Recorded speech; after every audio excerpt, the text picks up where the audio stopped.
Okay, so we're going to begin section chapter 2. Chapter 2 is called Weather. It is about weather, and so we're going to understand what is weather in this section. All right, so in your journal, you are going to go to a brand clean page, right-hand side, and you're going to write Chapter 2, Weather, on the top line. And then underneath that, you're going to write Section 1, What is Weather? Pause it and come back when you're done.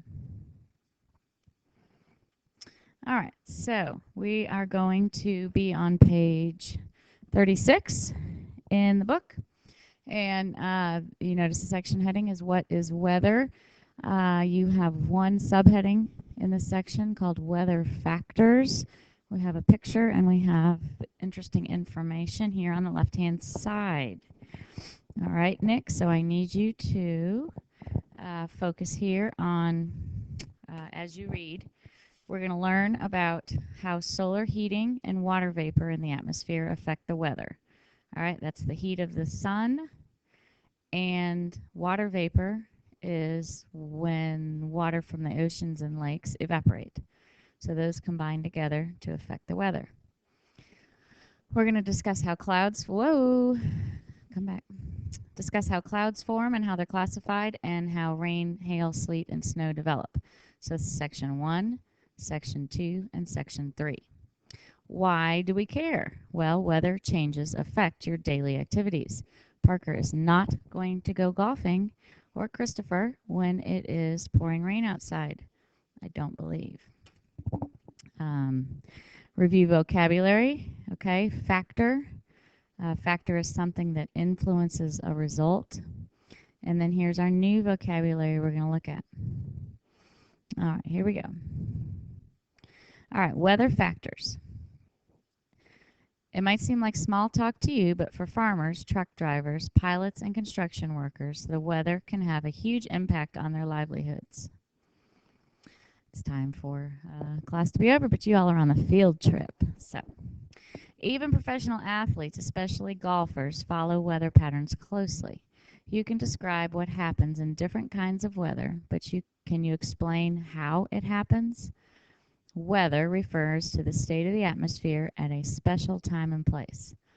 Weather describes conditions such as air pressure, wind, temperature, and the amount of moisture in the air. The sun provides almost all of the Earth's energy.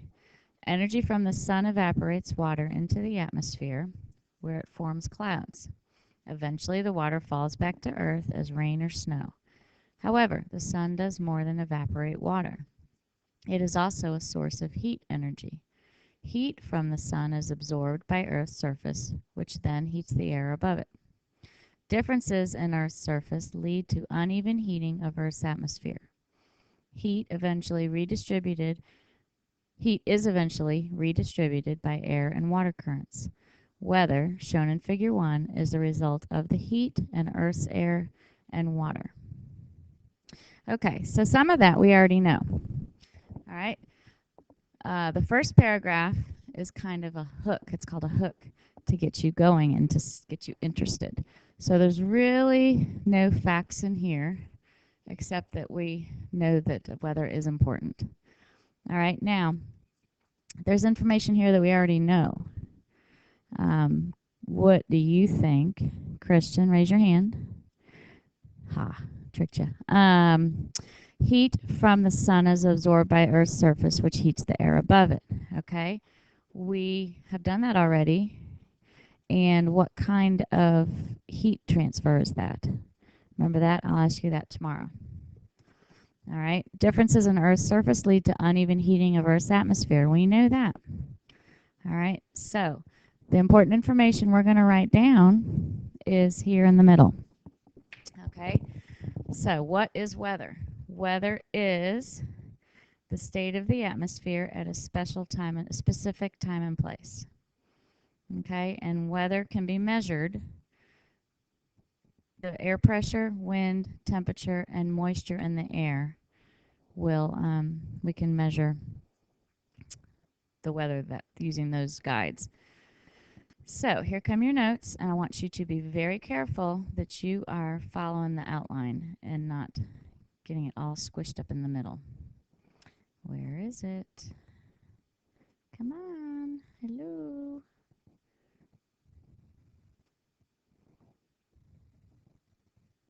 Stop. What's happened? Ugh. Oh, the pen. Darn pen. Ugh. All right, try this again. All right, sorry about that. I'm back. Oh boy, okay. So, yes, we have our graphic here. Nope, wait. Okay.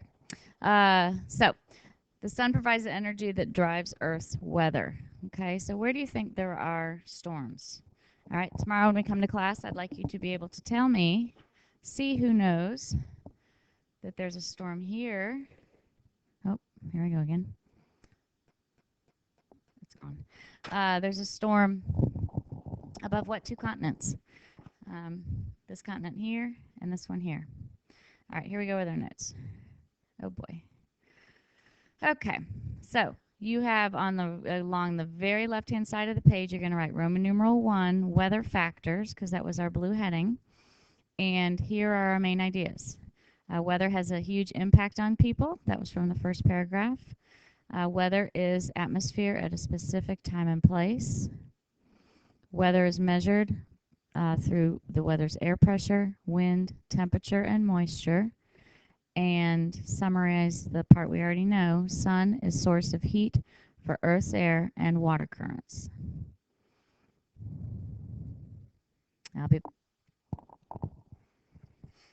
Okay, now we're going to turn to page 37. On page 37, we have a picture here that looks like talking about sea breezes. And we have two more red headings. So we're still talking about the different aspects that make up weather, how we can measure the parts of weather. Okay, we have air temperature. Somehow I didn't do a very good job scanning these this time. During the summer when the sun is hot and the air is still, a swim can be refreshing. But would a swim feel refreshing on a cold winter day? The temperature of air influences our daily activities. Air is made up of molecules that are always moving randomly, even when there's no wind. Temperature is a measure of the average amount of motion of molecules. When the temperature is high, molecules in air move rapidly and it feels warm. When the temperature is low, molecules in air move less rapidly and it feels cold. Now I want you to think to yourself, pause the movie and think which sentence here tells us the definition of temperature. It would be temperature is. Okay? The definition of temperature is right here. Temperature is a measure of the average amount of motion of molecules. So when we write that down, we're going to write something like that. I don't know if we'll write those exact words. All right, next one is wind. And we talked a good little bit about wind in the previous chapter. So the question is, why can you fly a kite on some days but not on others? Kites fly because air is moving. Air moving in a specific direction is called wind. As the sun warms Earth's surface, air near the surface is heated by conduction. The air expands, becomes less dense, and rises. Warm, rising air has a low atmospheric pressure. Cool, dense air tends to sink, bringing about high atmospheric pressure. Wind results because air moves from areas of high pressure to areas of low pressure. You may have experienced this if you've ever spent time along a beach, as in Figure 2. Many instruments are used to measure wind direction and speed. Wind direction can be measured using a wind vane. A wind vane has an arrow that points in the direction from which the wind is blowing. A wind sock has one open end that catches the wind, causing the sock to point in the direction toward which the wind is blowing. Wind speed can be measured using an anemometer. Anemometer. Anemometer. Anemometer. Say that. Come on, Kyle. Anemometer. Very good. You got it, Lucas? Anemometer. So we have an anemometer will tell us how fast wind is going. Anemometers have cups that spin faster when the wind is strong. Now, before we write something down, I want you to identify in the second paragraph or in the second section where we have the definition of wind. Okay, do you see the words is called wind? And somebody actually underlined it already in my book. So there's the definition of wind, and we talked a good bit in the last section about what causes wind. It's the uneven heating of Earth. This part here is an explanation, and we're going to draw a picture for that tomorrow. And finally, we have the instruments. So think to yourself and be ready to discuss in class what the difference is between a wind vane and a wind sock. Do they do the same thing? And if so, how are they different? Okay, so we're going to look and see what we're going to write down. What do you think the important points were?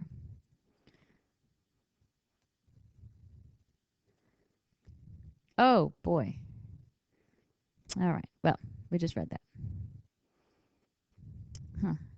Okay, so we have air temperature. All right, so you're underneath your, this was discussing of weather factors. All right, so our first red heading is a capital A, and here is our definition. The temperature measures the movement of air molecules.